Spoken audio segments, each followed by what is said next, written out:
Prime time tonight starting at 10. Even without Peter Forsberg, the Avalanche looking pretty good. 2 goals in the first 5 minutes, 2 seconds as the Penguins down 2-0. Our guest is NHL Commissioner Gary Bettman. Gary, the last time I interviewed you here at the Civic Arena, things were very precarious, and even fairy tales have happy endings.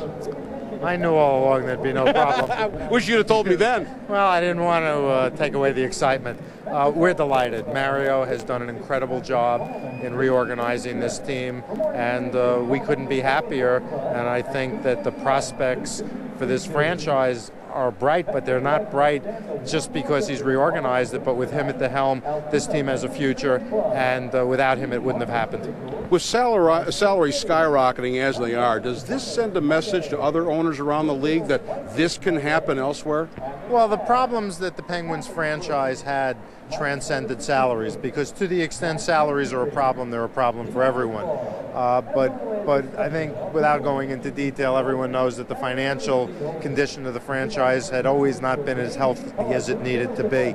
But salaries the last 2 years have gone up faster than revenues, and that's a bad sign.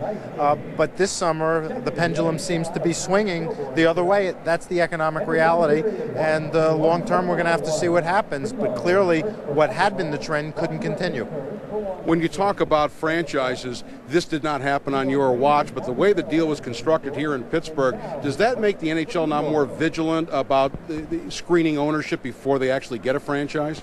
Well, we've always been vigilant as long as I've been commissioner, and there are certain economic realities you have to deal with. Sometimes in order to save a franchise, you have to be a little more flexible, but clearly the way we approve franchise transfers, what happened here from day one wouldn't happen somewhere else. Commissioner Gary Bettman is our guest. He'll remain with us. We're going to take a short break. We'll be back with the commissioner right after this. After one period of play in the home opener, the Penguins down 2-0 to the Colorado Avalanche. Back in a moment.